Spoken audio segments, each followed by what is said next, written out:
Le damos la bienvenida a nuestro nuevo programa de Quién era quién soy. El día de hoy tenemos un gran invitado, a nuestro hermano Miguel López. López. Un gusto, Miguel, tenerte en nuestro programa. Sabemos que vamos a conversar un tema muy importante, quizá uno de los testimonios más fuertes. Lo dije en el anterior también, pero es que cada testimonio tiene su gusto propio, tiene su propia experiencia. Y bueno, partiendo con que nos comente un poco sobre tu testimonio. Primero que nada, gracias a ustedes, gracias por la invitación. Eh, Tremendo el título, ¿quién era, quién soy? Gracias por ese título en cada entrevista. Sé que cada entrevista produce una bendición a todos aquellos que están escuchando y bueno, quiero contar cómo del homosexualismo salía a Cristo y me crié en una familia de 6 hermanos, 4 mujeres, 2 hombres. Desde muy pequeño sentí que algo acontecía diferente en mi vida. Cuando llegaba el día domingo, el día de familia, recuerdo que mi papá siempre salía con mi otro hermano al fútbol. Y yo recuerdo que siempre me hacía la invitación y yo siempre como que rechazaba esto de la paternidad, de estar con mi hermano hombre. Y recuerdo que cuando ellos iban al fútbol, yo me encerraba en un cuarto a jugar con una muñeca. Y qué tremendo que desde muy pequeño hay cosas que nos pueden marcar hasta el día de hoy. Recuerdo que jugaba con muñecas, me encerraba, me gustaba mucho estar en soledad. Alrededor de los 7 años, 8 años, comencé a darme cuenta que algo cambiaba o algo diferente había en mi vida. Por ejemplo, tenía una voz muy femenina, tenía gestos o rasgos muy femeninos. ¿Y eso tú solo te das cuenta o te lo hacían ver las demás personas? A los 6 7 años me daba cuenta yo, pero como que lo callaba. Yo siempre pensaba en mi mente que en algún momento eso se iba a ir. De hecho, había momentos que yo decía: "Debe ser normal", donde tal vez soy niño aún, pero recuerdo que a los 16 años yo ya comienzo a tener actitudes que me marcaron, como me gustaba ir al colegio, juntarme solamente con mujeres, sentía como atracciones hacia los hombres más que a las féminas. Entonces, ahí comencé a darme cuenta que algo estaba pasando, pero por momentos me agradaba y por momentos como que no me gustaba, pero poco a poco me iba pegando a esta identidad femenina con que el enemigo me estaba marcando a tan temprana edad. Oye, ¿y cómo fue esto de que en esta transición de los 5 o 6 años a los 16 años te sentías discriminado, te sentías que tu familia, tu hermano, tú me dijiste afuerita que tenías 7 hermanos, 6. 6 hermanos, ¿veías que ellos te miraban diferente o te lo hacían saber o simplemente siempre desde esa edad fue que tú decías yo me siento afeminado, yo me siento de una manera distinta? Los primeros que comienzan como a marcar quizás, inconscientemente era la familia, porque, los primos hacían burla, me ponían el sobrenombre que no lo vamos a decir acá porque es obvio, pero ellos mismos me hacían sentir como más niña que niño, la propia familia, primos, tíos. ¿Y cómo fue que continuó este proceso? Yo empiezo a los 16 años a vestirme de mujer sin que mi mamá ni papá lo supiesen. Después de las 12 de la noche, yo ya no me llamaba Miguel López, me llamaba Yamilet López. Yo comienzo a vestirme de mujer, a prostituirme en las calles, sin que mi mamá ni mi papá lo supiesen. Siendo que yo me crié con una familia cristiana. Mi papá siempre ha sido cristiano hasta el día de hoy, que tiene 83 años, pero estaba ese error de querer estar en la iglesia, de querer adorar a Dios, sin darse cuenta de que en la casa de él se estaba desatando una batalla campal. Miguel, ¿y por qué tan estricto como esa decisión de una cosa es que te vistas de mujer y la otra es que quieras salir en la noche y prostituirte? Eso es súper fuerte. El entorno en el cual yo comienzo a descubrir a los 16 años, yo me empiezo a involucrar con gente de San Bernardo. Imagínate, yo vivo en Recoleta y comienzo a involucrarme con gente de San Bernardo y me quedaba, trabajaba en circos vestido de mujer. Después del circo nos íbamos a la calle, nos prostituíamos, parábamos vehículos porque como que la homosexualidad bohemia está muy apegada a lo que es la prostitución, más cuando quizá hay necesidades, ya sean económicas o necesidades realmente físicas, porque al parar un vehículo o acostarme con un hombre, no es que me diese mucho dinero, pero sí me alcanzaba para beber, para drogarme. Y eso fue a los 16 años. 16 años. Y cuando tú vivías este proceso, ¿tú ya tenías una relación con Dios o aún no pasaba este cambio? No, siempre mi papá, mm, siendo 6 hermanos, siempre hijo, hay un Dios que lo ama, hay un Dios que lo espera. Yo creo que mi padre siempre se dio cuenta de que en mi vida había una homosexualidad, pero quizá no lo quería realmente asimilarlo. Pero en su corazón y en sus oraciones, yo creo que él veía que venía una homosexualidad en mi vida, pero él siempre, Miguel, Dios te ama, Miguel, Dios te está llamando, pero yo realmente no quería nada con ese Dios. Wow, fuerte. Y luego de eso, ¿qué fue lo que hizo que se generara un quiebre en ti? A los 17 años, yo me cruzo con una mujer de Providencia, la cual estábamos en un departamento bebiendo. Y ella de la nada dice, hay alguien que se quiere inyectar silicona industrial para verse más femenino. Imagínate, estábamos drogando, tomando, ¿no? Y yo le digo yo. Y recuerdo que esta mujer me inyecta silicona en mis narices y en mis labios. Y después de los 5 meses, mi cuerpo comienza a rechazar la silicona y nos dimos cuenta que no era silicona de la buena, era silicona industrial. Y mi nariz y mis labios comenzaron a llenarse de pelota y de mancha, porque era silicona industrial. Y ahí es cuando me doy cuenta de que a veces el diablo quiere distorsionar la identidad que Dios nos plantó en esta tierra. El enemigo quería disfigurar no solamente lo espiritual, sino que también quería disfigurar lo físico, hacer burla quizá a lo que venía después. Yo recuerdo que a los 17 años me asumo homosexual, le digo a mis papás, le digo a mis tíos, gente lo celebró, gente no, pero a los 17 años yo empecé con todo el homosexualismo. Comienzo a prostituirme, comienzo a ir a Valparaíso, comienzo a drogarme, comienzo a tener sexo desenfrenado por todos lados y con quien fuese. O sea, detrás de estas fornicaciones o detrás de estos movimientos homosexuales estaba el enemigo. ¿Por qué? ¿Por qué siempre nombro al enemigo cuando hablo de la homosexualidad? Porque detrás de cada fornicación el enemigo quería contagiarme de sida. Detrás de cada bohemia, el diablo siempre buscaba buscar o que me hiciesen daño para arrebatar mi alma. Pero ahí estaba la oración de mi padre, ahí estaba la pelea espiritual de mi papá, que siempre, cuando yo llegaba de la discoteca, siempre lo veía en su habitación despierto. Y sé y tengo la seguridad que cuando yo estaba en la bohemia, mi padre estaba peleando en oración por mi vida.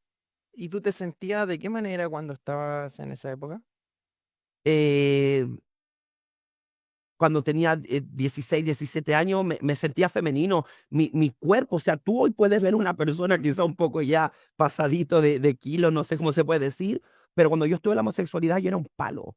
Yo pesaba 50 kilos, sin ceja, pelo rubio, femenino. eh, el enemigo, aparte de tomar lo espiritual, vuelvo a repetirlo, él transformó hasta mi cuerpo. O sea, yo era otra persona a lo que soy ahora en este presente como Miguel López. Pero más allá de eso me refería yo, ¿tú cómo te sentías emocionalmente? ¿Te sentías con depresión? ¿Te sentías que necesitabas apoyo? ¿O te sentías libre con, no sé, descubrir el mundo? ¿Cómo era lo que pasaba por tu cabeza? Yo pensaba que cargar la bandera gay era solamente alegría. Hoy podemos ver marcha LGBT, podemos ver gente que luce la bandera de colores, y yo iba a marchas homosexuales, también cargué la bandera homosexual, pero siempre había un vacío, siempre había un vacío. Yo estuve con mucho hombre, yo soy muy conocido en la comuna de Conchalí y Recoleta, porque estuve con mucha gente sexualmente en esas poblaciones, gente que me vio cargar la bandera, pero me ocurría algo, que cada vez que después estaba con un hombre, yo al otro día despertaba triste. Cada vez que yo me acostaba con alguien y por el momento sentía la satisfacción, yo al otro día sentía angustia. Y no entendía por qué, porque yo decía, me drogué, bebí, estuve con el chico que quería, pero ¿de dónde viene esta tristeza? ¿De dónde viene esta insatisfacción de no sentirme realmente lo que quería hacer? Y luego de eso, ¿cómo fue ese encuentro con Dios? El que te hizo cambiar como el chip. Mi papá nos predicaba, me cruzaba con cristianos en la calle, pero yo no, no, no, no, no quiero nada con Dios porque me iba bien en la homosexualidad. Pero recuerdo que una noche 5 de la mañana yo estaba en una discoteca, me suena el teléfono, Miguel, a tu madre le dio un preinfarto. Y yo le digo, pero ¿cómo si esa mujer es sana? Miguel, a tu madre le dio un preinfarto. Voy a la casa, le digo, mamá, ¿qué te sucede? Y mi mamá, lo más pegado que yo tenía a mí, más que mi padre, ella me dice, no, no tengo nada, esto va a pasar. Al otro sábado, estoy nuevamente en la discoteca, nuevamente suena el teléfono y me dice, Miguel, a tu madre le dio nuevamente un preinfarto. Yo tomo a mi madre con mi hermana, la llevamos al hospital y el médico me dice, a tu madre le quedan 2 meses de vida, ella tiene metástasis. Cuando a mí el médico me dice que mi madre tiene 2 meses de vida, yo miro el cielo y le grito al Señor, menos te voy a servirte, te odio. ¿Cómo el ser humano, el homosexual, la lesbiana, puede rebelarse delante del plan de Dios? Mi mamá murió, no alcanzó a durar los 2 meses y ahí es cuando yo me voy a tierra. Yo caigo doblemente en la droga, comienzo a hacer cosas que no podría pronunciarte en la entrevista, pero me comporté como un cerdo. Pero cada vez crecía más esta tristeza, esta angustia. Yo dije, si mi madre murió, ¿para qué voy a estar en tierra? ¿Y sabes lo que yo comienzo a hacer? Comienzo a contactar gente que tenía SIDA, comienzo a involucrarme, me metía con gente, y decía, tú tienes SIDA, sí, involucrémonos sexualmente, ¿por qué? Porque me quiero morir. Me Wow. metía con gente que tenía SIDA, esperaba unos meses, iba al hospital y el médico me decía en el examen, tú no tienes nada. Y yo le decía, pero ¿cómo no tengo nada? Una infección, no, tú no tienes nada. Lo volví a hacerlo. Me metía con gente que tenía SIDA, iba al hospital y el médico me decía, tú no tienes nada. Aquí es cuando yo comienzo a darme cuenta que donde hay un propósito de Dios, no puede haber muerte. Seas homosexual, seas prostituta, seas lesbiana, seas el pecado que tengas, donde hay un propósito de Dios, no puede haber muerte. Wow. Fuerte, muy fuerte. Y luego de todo esto, bueno, los doctores me imagino que igual estaban sorprendidos, pero yo tampoco pienso de que tú lo asimilabas a la reflexión que me acabas de hacer, de que Dios no permitía de que tú quedaras enfermo, sino que en ese momento imagino que tenías más frustración, buscabas irte cada vez más abajo. A mí me ocurrieron cosas tremendas en la calle, por ejemplo, hubo una noche que a mí me asaltan en la calle, me entierran un cuchillo en la cabeza, me ahogan y me dejan desnudo en una calle a las 5 de la mañana. 2 hombres me estaban ahogando en el agua, me tenían lleno de sangre, pero aún yo así seguía. O sea, quizás por momento la oración de mi padre hacía efecto, pero por otro lado tenía al enemigo haciendo la guerra como diciendo, no, yo esta alma me la llevo, pero ahí estaba la oración de mi papá. Recuerdo que mi madre murió y yo comienzo a caer a un hoyo oscuro, no quería nada. Iba de luna a luna a la discoteca. Yo no sé si tú sabes, pero las discotecas gay están abiertas de luna a luna en Bellavista. Y yo de lunes a lunes era un títere del enemigo. Asaltaba, me drogaba, hacía cosas que nunca me imaginé hoy, 2024, que yo iba a alcanzar a hacer. Y recuerdo que poco a poco se hizo inmensa esta necesidad de algo, pero ya no era necesidad de hombre porque ya lo había experimentado, ya estuve con muchas personas sexualmente, pero recuerdo que una noche, 5 de la mañana, después de haber fornicado, mira, esto no es para religioso, después de haber fornicado, 5 de la mañana, estoy en una habitación desnudo, cuando de repente escucho una voz que me dice, levántate. Yo me levanto de la cama y escucho que una voz me dice, mírate en el espejo.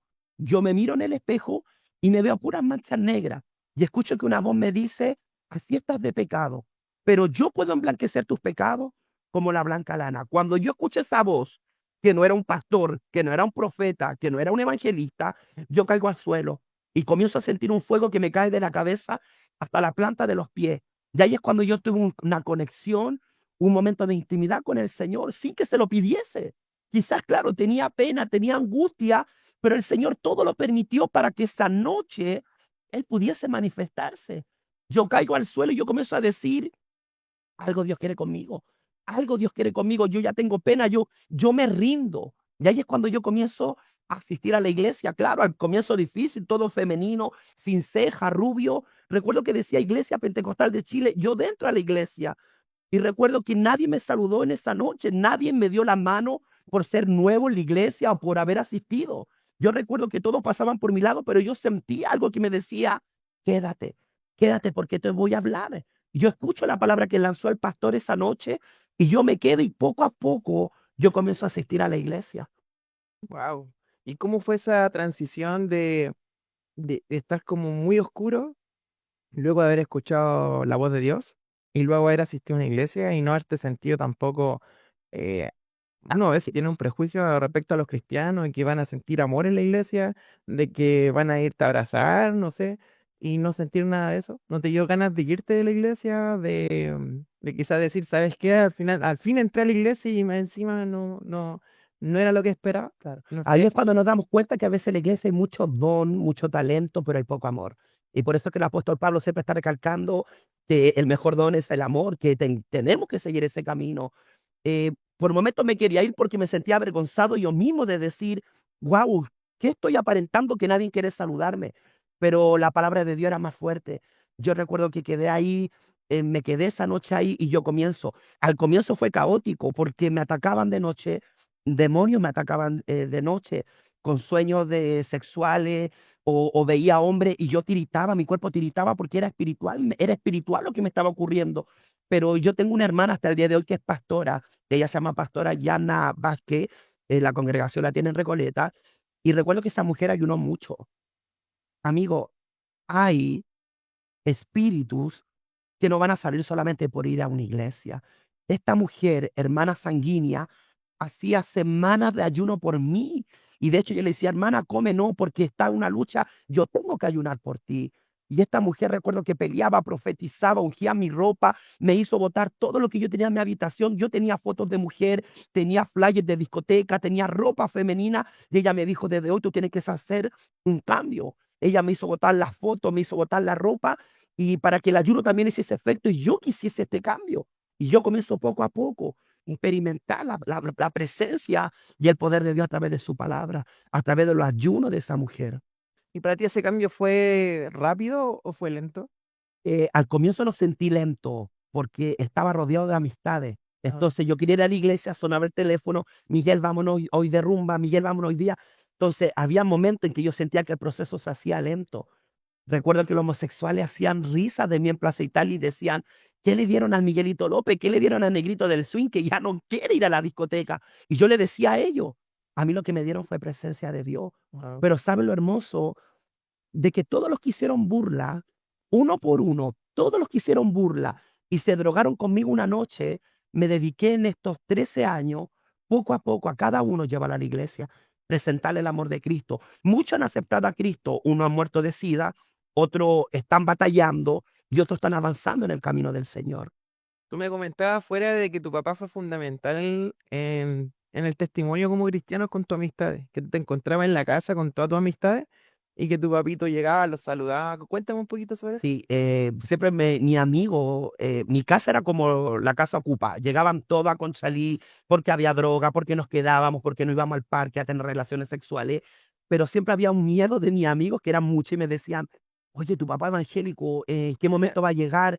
Y mi papá llegaba de repente, irrumpía, y todo esperando que mi papá le dijese, ¿qué hacen aquí? Porque se van a ir al infierno, ¿no? Mi papá llegaba y uno por uno le daba un beso en la cara y le decía, Dios les ama. Eso fue algo que gatilló hasta el día de hoy en toda la mente de mis amigos homosexuales porque se dieron cuenta que había un Dios que amaba, no solamente que había un infierno, un cielo, sino que había un Dios que amaba. Yo creo que eso no hace falta en estos tiempos 2024, que se hable de la homosexualidad, que se hable del hijo, de la hija lesbiana, que se hable del hijo femenino, para que ellos puedan hallar libertad, pero a través del amor de Cristo.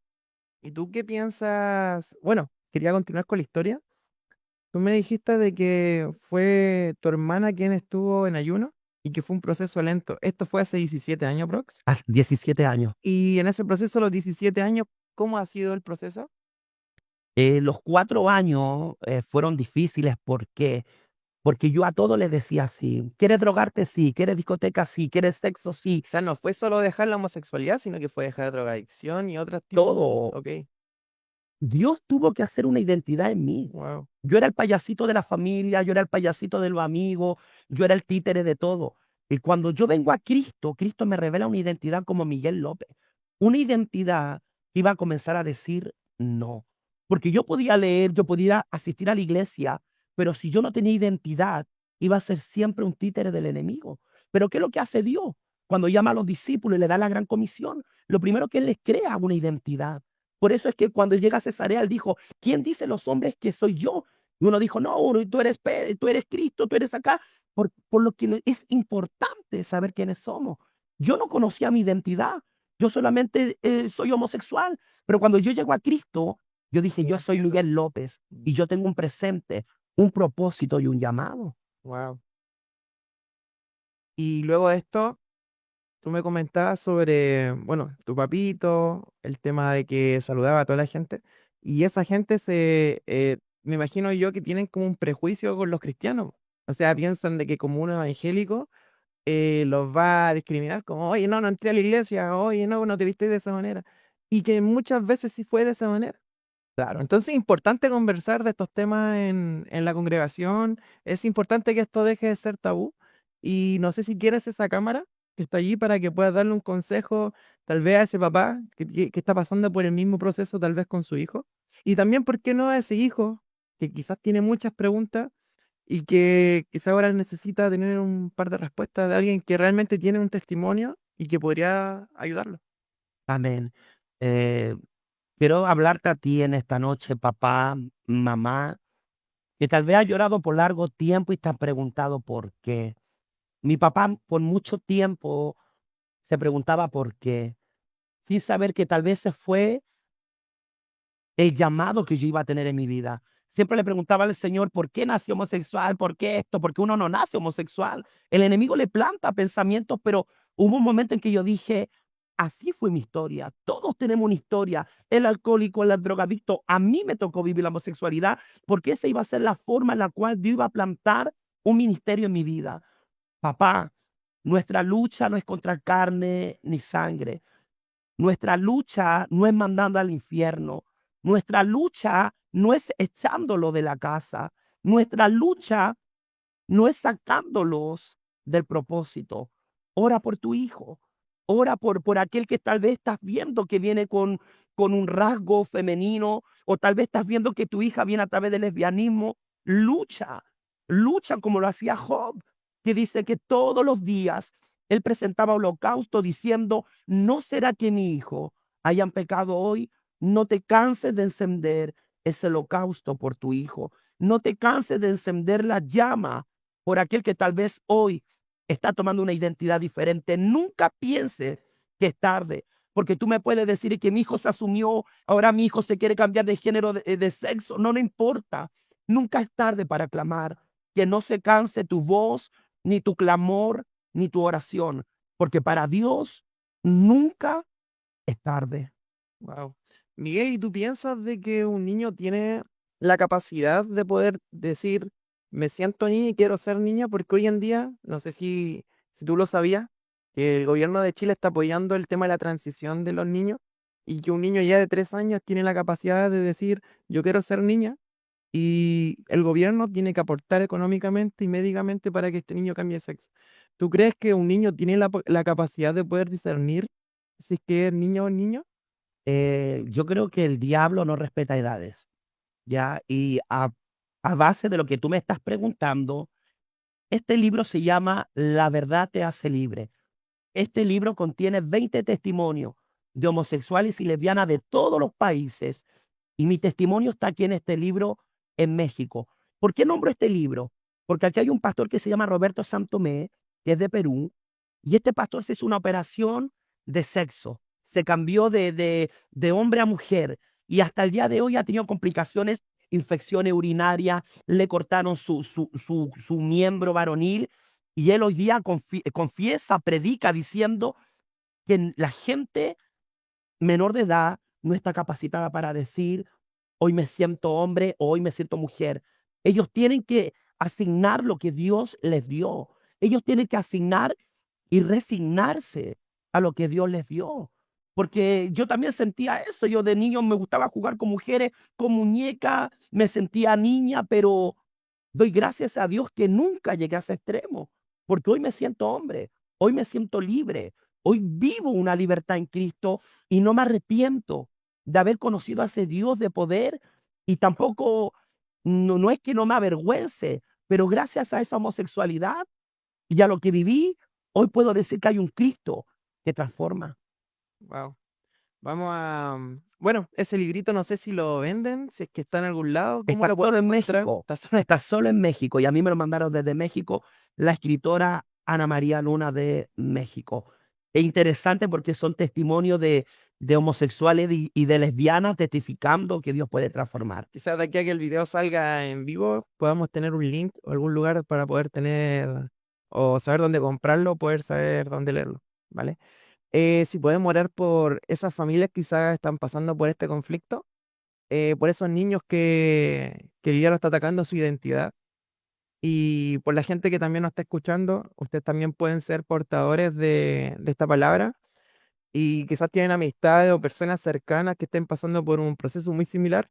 Y la idea es que le puedan mostrar este video, que ustedes también sean valientes y puedan conversar estos temas que no sean tabú.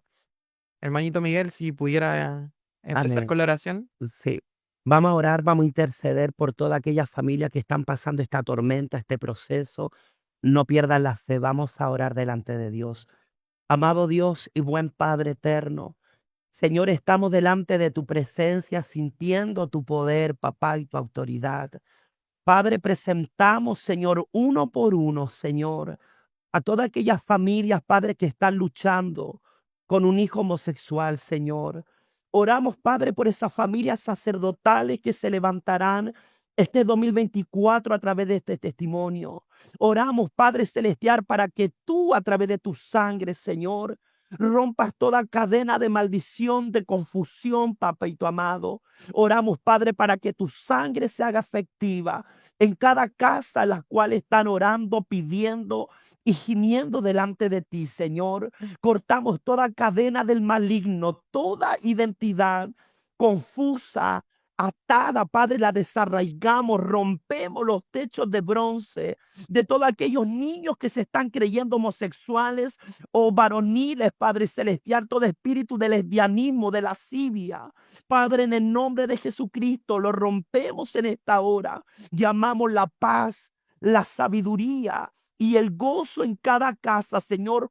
Todo estrago que ha provocado el espíritu de homosexualismo en cada hogar se retiran esta noche en el nombre de Jesucristo, por las llagas de Cristo. Clamamos en esta hora, declarando vientos de libertad, cielos abiertos sobre toda gente y persona que va a comenzar a ser libre en el nombre de Jesús. Padre, lo profetizamos y declaramos por tu palabra que este es el tiempo para todos aquellos que estuvieron sumergidos en la homosexualidad. Te rendimos a ti la gloria, el imperio y la alabanza. En el nombre de Jesús. Amén y amén. Amén. Miguel, tú tienes una iglesia, me dijiste, que están Sí, armando. estamos levantando una iglesia bajo la cobertura Cristo Ahora Veo Puerto Rico y estamos levantando ahora Cristo Ahora Veo Chile. Esto queda en el pasaje Chacabuco 1065, comuna de Recoleta. Si no tienes iglesia, si tienes dudas sobre la homosexualidad, si sientes que ese es un lugar quizás para ti, está la puerta abierta. Puedes asistir los días viernes, 20 horas en adelante. Wow. Muchas gracias, Miguel. Un gusto. Muchas bendiciones. Gracias, gracias a ti.